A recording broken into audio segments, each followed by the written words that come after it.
Bonsoir et bienvenue dans votre journal de l'Afrique. À la une ce soir, ces nouvelles évacuations de camps de migrants dans le centre-est de la Tunisie. Elles concernent des milliers d'exilés d'Afrique subsaharienne bloqués dans leur voyage vers l'Europe. Une présence migratoire au cœur de vives tensions dans le pays, vous le verrez.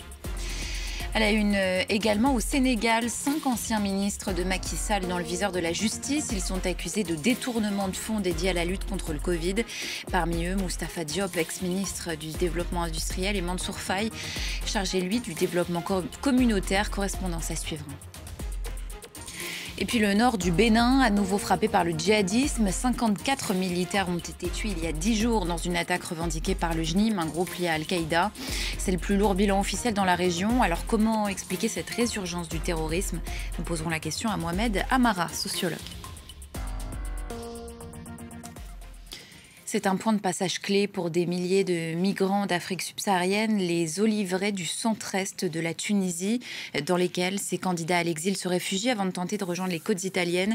Des milliers d'entre eux ont été sommés de quitter les lieux ces derniers jours. Les faits avec Clémence Valère. Ce sont les restes calcinés d'un camp de fortune qui brûle sous le soleil tunisien. Depuis des mois, ils étaient des milliers venant d'Afrique subsaharienne à avoir trouvé refuge au milieu de ces oliviers à El Amra. Mac est un migrant guinéen en Tunisie depuis 2 ans.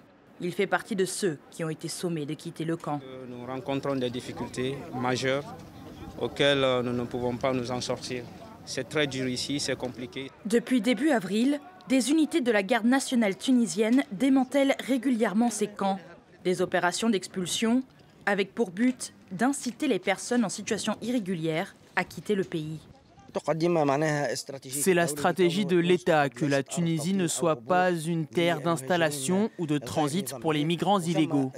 La Tunisie coordonne avec les pays de départ, d'accueil, ainsi que les ONG internationales pour assurer le rapatriement volontaire. Face à cette situation, beaucoup tentent de rentrer chez eux via l'Organisation internationale pour les migrations, mais certains attendent depuis des mois. Aujourd'hui, j'ai signé le 6 janvier. C'est aujourd'hui, on m'a appelé qu'il y a rendez-vous. Et je ne sais pas quand je vais repartir au pays encore. La Tunisie est un point de passage clé pour des milliers de migrants et réfugiés d'Afrique subsaharienne désireux de rejoindre les côtes italiennes. Mais la route maritime vers l'Europe est difficile, notamment depuis que Tunis a conclu, sous l'impulsion de l'Italie, un partenariat avec l'Union européenne contre l'immigration irrégulière. Au Sénégal, on connaît désormais les noms des 5 anciens ministres de Macky Sall visés par la Haute Cour de justice, et ce pour détournement de fonds publics dans la gestion du fonds Covid. Parmi eux, je vous le disais, Mansour Faye, beau-frère de l'ancien président. Les détails depuis Dakar avec notre correspondant Eliman Daou. 5 anciens ministres ont été cités dans une lettre officielle adressée par le ministère de la Justice à l'Assemblée nationale. C'est maintenant au Parlement sénégalais de décider d'une mise en accusation. Ce lundi 28 avril 2025, l'Assemblée nationale se penchera sur une procédure de levée de l'immunité parlementaire de 2 de ces 5 anciens ministres qui sont actuellement députés à l'Assemblée nationale. Il s'agit des députés Moustapha Diop et Salimata Diop. Parmi les 5 ministres figure Mansour Faye, beau-frère de l'ancien président Macky Sall, mais aussi ancien ministre notamment du développement communautaire. Il est cité, lui, dans une présumée affaire de surfacturation de marché d'achat de riz destiné aux populations durant la période de la Covid-19. Dans plusieurs posts sur Facebook, Mansour Faye qualifie de véritable forfaiture ces accusations de surfacturation. L'autre ministre qui est cité est Ismaïla Madior Fall, qui fait la une de la presse sénégalaise ces derniers jours. Ismaïla Madior Fall est lui cité dans une autre affaire de présumée corruption. Dans un entretien accordé à 7TV, une télévision locale, Ismaïla Madior Fall s'est dit prêt à faire face à la justice. Dans l'actualité, en bref et en images, l'épidémie d'Ebola est officiellement terminée en Ouganda. C'est ce qu'a annoncé ce samedi le gouvernement. 42 jours après la sortie de l'hôpital du dernier patient confirmé, le virus a fait au moins 2 morts dans le pays depuis la fin du mois de janvier. Nouvelle attaque du groupe Al-Shabaab en Somalie. Elle s'est produite dans une base militaire du centre du pays sur la route stratégique de Mogadiscio.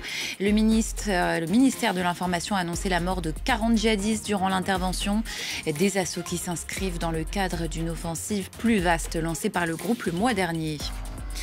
La situation sécuritaire qui se dégrade aussi au Soudan. Pour la première fois depuis fin mars, les forces de soutien rapide ont ciblé la capitale. Elles ont bombardé des positions de l'armée régulière au centre de Khartoum ce vendredi. Les combats qui s'intensifient aussi autour de la ville d'El Fasher, dans le nord du Darfour. Et puis en Côte d'Ivoire, à 6 mois de la présidentielle, Laurent Gbagbo reste déterminé à se porter candidat. Il est pourtant toujours exclu du scrutin en raison d'une condamnation judiciaire. L'ancien président a lancé samedi à Abidjan le mot d'ordre « Trop c'est trop ». Fin de citation. Il promet son soutien au PDCI après la radiation de Tidjane Thiam de la liste électorale. On s'arrête à présent sur cette attaque djihadiste d'une ampleur inédite dans le nord du Bénin. C'était le 17 avril dernier. Des combattants islamistes ont tué au moins 54 soldats. L'assaut s'est produit dans le département de l'Alibori, à la frontière avec le Burkina, le Niger et le Nigeria, une région de plus en plus ciblée ces derniers mois. On en parle avec vous, Mohamed Amara. Bonsoir, vous êtes sociologue, auteur du livre « Marchand d'angoisse, le Mali tel qu'il est, tel qu'il pourrait être ». C'est aux éditions Grand Vaux, la région du Sahel qui est donc toujours considérée comme l'épicentre du terrorisme aujourd'hui, avec plus de la moitié des décès dans le monde en 2024 selon l'indice mondial du terrorisme publié en mars dernier. Pourquoi ce territoire du nord du Bénin est-il à ce point contaminé par la menace djihadiste ces derniers mois ? Oui, bonjour madame. Ce territoire est contaminé du simple fait que c'est une zone frontalière de ce qu'on appelle le Liptako-Gourma, c'est-à-dire la zone des 3 frontières, le Niger, le Burkina et le Mali, sachant que bon, il n'y a pas de frontière entre le Bénin et le Mali, mais c'est plutôt entre le Niger et le Burkina et le Bénin.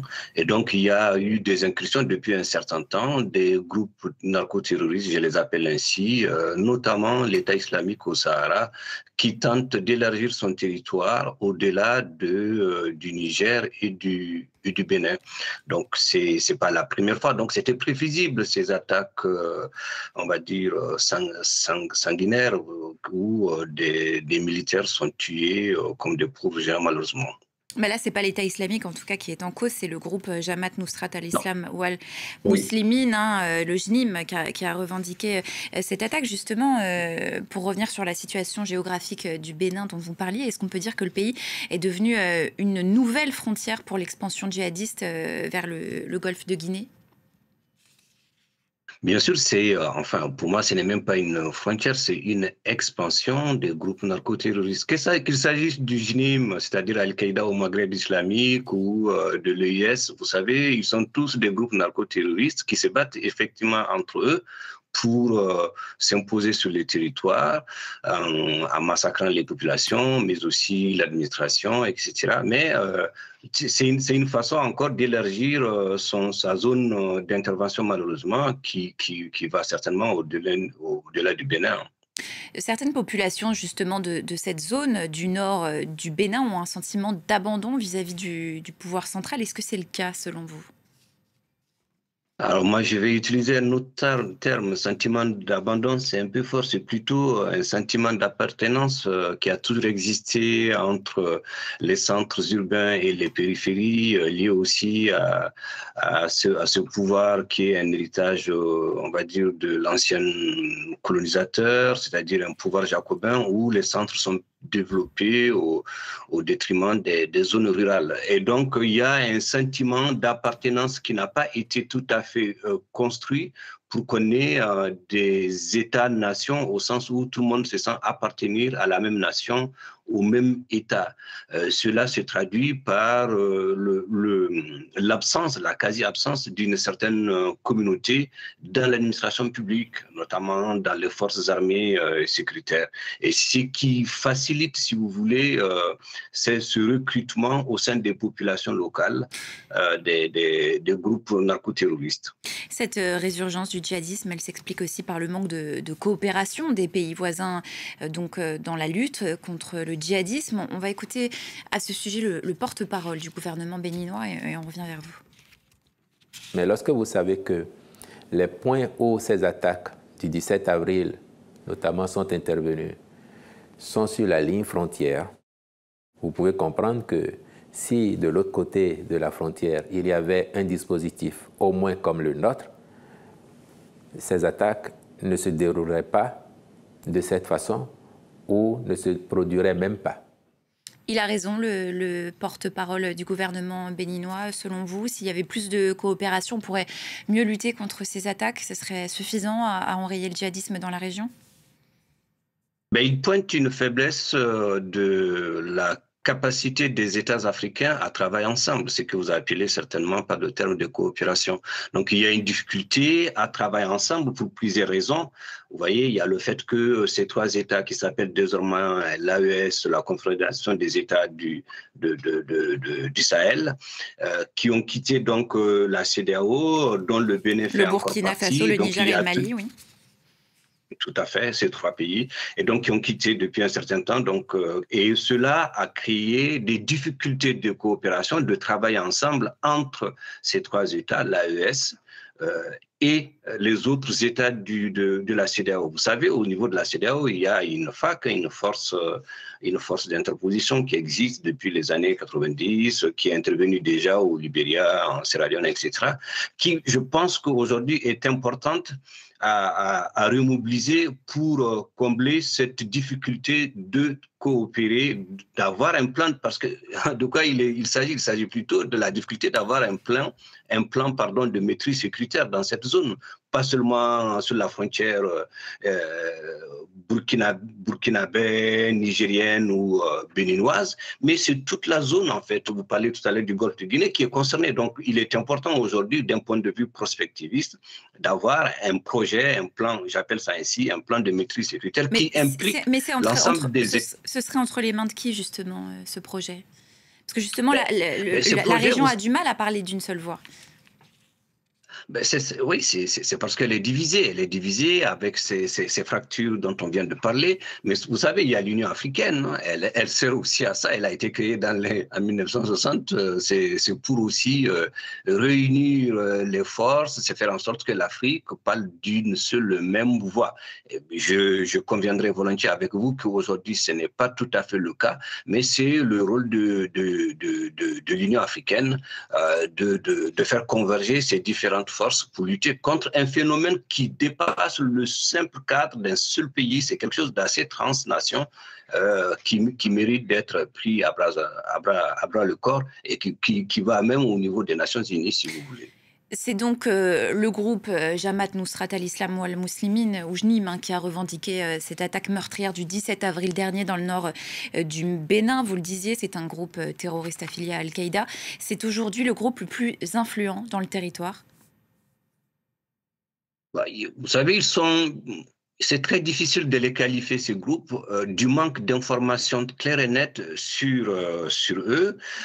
Aujourd'hui, on sait très bien que le JNIM, enfin, moi j'ai dit AQMI, Al-Qaïda au Maghreb islamique, pour faire simple, parce qu'il y a des succursales un peu partout au point qu'on risque de se perdre. Donc, pour la facilité de la compréhension, j'ai dit AQMI. Donc, AQMI a effectivement une zone d'intervention qui va du nord du Mali, d'une partie du nord du Mali jusqu'au Burkina, mais les groupes les plus influents à la frontière nigérienne, malienne et burkinabé, ce qu'on appelle la zone des trois frontières, le Liptako-Gourma, c'est l'US, l'État islamique au Sahara. Donc, de part et d'autre, ils se font la guerre pour la maîtrise des territoires qu'ils récupèrent, pour imposer leur ligne de conduite, leur façon de voir le monde. Donc, pour répondre très clairement à votre question, ils se sont installés et quand je dis qu'ils sont installés, cela veut dire qu'il y a des mariages, qu'ils remplacent l'État où l'État n'existe pas et ils imposent leur mode de pensée et de vue sur les populations locales. Donc, ils sont tous influents aujourd'hui d'un point de vue... arithmétiquement, c'est très difficile de les compter parce qu'ils se renouvellent sans cesse, ces groupes, du fait de la faiblesse aussi des institutions étatiques. Mohamed Amara, sociologue, auteur du livre Marchand d'angoisse, le Mali tel qu'il est, tel qu'il pourrait être, aux éditions Grand-Vaux. Merci pour vos explications. C'est la fin de votre journal de l'Afrique. Restez avec nous sur France 24. On revient dans quelques minutes.